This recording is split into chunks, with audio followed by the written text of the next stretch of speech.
Sir దయచేసి రికార్డులు తెప్పియండి. ఎన్నిసార్లు ఇంటరప్షన్లు అయినాయి, ఎన్నిసార్లు మంత్రులు అంత అంత అంత ఎక్సైట్ అయ్యి మాట్లాడితే ఎట్లా సార్ మంత్రులు? Sir the essence of democracy, దయచేసి కొత్త సభ్యులు కాంగ్రెస్ నుంచి 53 మంది ఉన్నారు. The essence of democracy, the beauty of discussion in assembly sir is discussion, debate, dissent. Sir opposition అనేది మాకు we will have our say, the government will have its way. That is the essence of democracy. దయచేసి నేను వారిని మిమ్మల్ని కూడా కోరేది sir, మంత్రులకి సంయమనం ఉండాలి, రిస్ట్రెయింట్ ఉండాల్సింది ట్రెజరీ బెంచెస్కి. అపోజిషన్ సహజంగానే మేము ప్రభుత్వం చేయని పనులు, ఇస్తానని చెప్పిన మాటలు, హామీలు మేము దయచేసి ప్రకాష్ రెడ్డి గారు, స్పీకర్ గారితో ఒకటే రిక్వెస్ట్, మంత్రులకి మీరు దయచేసి చెప్పండి. ఇప్పుడు మేము కూడా ప్రొవోక్ చేయాలనుకుంటే మేము కూడా మాట్లాడచ్చు సార్. మేము కూడా చెప్పొచ్చు 30% కమిషన్ అని వాళ్ళ ఎమ్మెల్యేలు అంటున్నారు, 20% కమిషన్ అని సెక్రటేరియట్ లో ధర్నాలు అవుతున్నాయి. ఏం మాట్లాడుతున్నారు అధ్యక్ష? ఎసెన్స్ ఆఫ్ ద డెమోక్రసీలో డిస్కషన్ ఉండాలా, డిబేట్ ఉండాలన్నారు. సంతోషం. డిస్కషన్, డిబేటు వాస్తవంగా ఉండాలా, లేచి మాట్లాడిన ప్రతి మాట అబద్ధంగానే మాట్లాడాలా. What are we doing? You are not misguiding the house, not only the house, the entire state you are misguiding. వారు ఏమన్నారండి? అభయహస్తం పేరు మీద అడ్డగోలుగా అడ్వర్టైజ్మెంట్స్ ఇచ్చామని చెప్తా ఉన్నాం.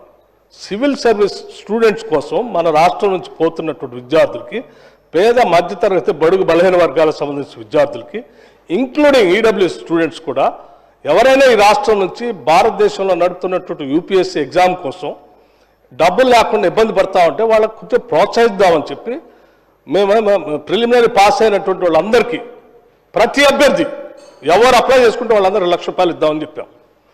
మెయిన్స్ కంప్లీట్ చేసి ఇంటర్వ్యూకి పోతా ఉంటే ఢిల్లీకి పోయి ఆడ ఉండటానికి, కోచింగ్ తీసుకోవడానికి ఎంతో కొంత సాయం చేస్తే కొద్దిగా ఎక్కువ మంది ఇంటర్వ్యూలో సెలెక్ట్ అయ్యి మన రాష్ట్ర విద్యార్థులు వస్తే రాష్ట్రానికి గౌరవం, కొంత మర్యాద, కొంత భవిష్యత్తులో వాళ్ళు ఎక్కడున్నా కానీ రాష్ట్ర ప్రయోజనాల కోసం ఉపయోగపడతారని వాళ్ళకు ₹1,00,000 ఇద్దామని చెప్పాం. ఇది మంచి పథకం కదా అధ్యక్ష?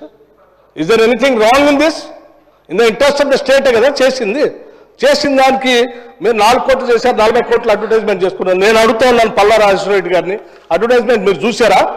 ఇచ్చామో? ఇది is it not a blanket statement of misguiding the house? Can't do like this. అధ్యక్ష, వారు లేచి ఇంకో ఆయన లేచి మాట్లాడుతూ ఉన్నారు కేటీఆర్ గారు. ఏమండి 30% తీసుకున్నారు, కమిషన్ తీసుకున్నారు అన్నమాట.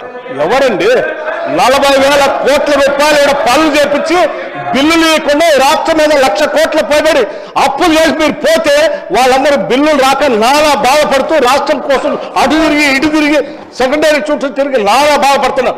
మీ పాపం వల్ల ఈరోజు రాష్ట్రంలో 1,00,000 కోట్ల పనులు చేసినటువంటి వాళ్ళ బిల్లు లేక ఏడుస్తున్నారు. ఎంతో కొంత మేము బాగు చేసి కొద్ది సర్ది చేసి ముందుకు పోతా ఉంటే అడ్డగోలుగా మీరు ఈ మాటలు మాట్లాడటం ఇది వాస్తవమా? రైట్, నేను ఛాలెంజ్ చేస్తా ఉన్నాను కేటీఆర్ని. I have challenge KTR. Now you have to prove that what the statement what you made. Otherwise you have to say opposite to this house.